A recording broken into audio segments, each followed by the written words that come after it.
आज की कहानी है सीधा सादा सर्पी, जिसके लेखक हैं राजीव तांबे। चित्र बनाए हैं रिजुता घाटे ने और अनुवाद किया है राजेश खर ने। यह एक सांप की कहानी है जिसका नाम है सर्पी।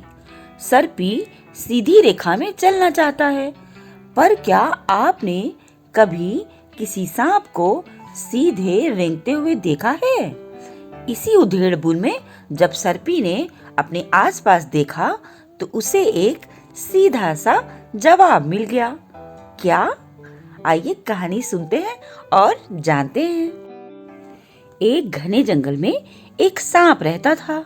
नाम था सर्पी। सांपों की टांगे नहीं होती, वे चल नहीं सकते, दौड़ भी नहीं सकते। सांपों के पंख नहीं होते, वे उड़ नहीं सकते। एक सीधी रेखा में वे तैर भी नहीं सकते।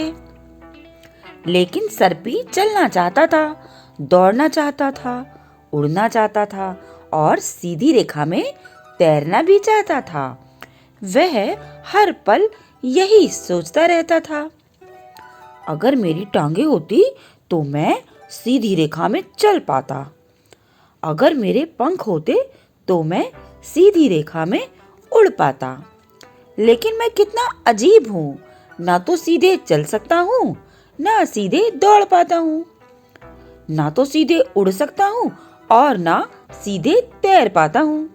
मैं केवल रेंगता हूँ, आड़े तिरछे जिग जैग। एक दिन सर्पी ने कुछ पंछियों को उड़ते हुए देखा। वे ऊपर नीचे दाएं बाएं गोल गोल उड़ रहे थे, एक भी सीधे नहीं उड़ रहा था। सर्पी सोचने लगा। एक दिन मैदान में दौड़ते भागते हिरण के बच्चों पर सर्पी की नजर पड़ी। नन्हे हिरण इधर उधर दौड़ रहे थे, वे आड़े तिरछे दौड़ रहे थे। उनमें से एक भी सीधी कतार में नहीं दौड़ रहा था। यह देखकर सर्पी सोचने लगा। सर्पी नदी की ओर गया। नदी की मछलियां हिलते हिलाते इधर उधर तैर रही थीं। सर्पी सोचने लगा। सर्पी नदी के किनारे बैठा, सोच में डूब गया। तभी वहां से एक केकड़ा निकला। सर्पी एक ओर सरक गया, केकड़ा आगे निकल गया, पर वह सीधे नहीं चल रहा था। केकड़े की आधा दर्जन टांगे थीं और फिर भी वह सीधा नहीं चल पा रहा था। सर्पी ने थोड़ा और सोचा। सर्पी ने सोचा कि क्या उसे पंख चाहिए? क्या उसे टांगों से फायदा होगा? कभी आड़े तिरछे और कभी टेढ़े मेढ़े। उसकी चाल ऐसी नहीं है। मैं जैसा हूँ ठीक हूँ। मेरा रेंगना सदा एक जैसा रहता है।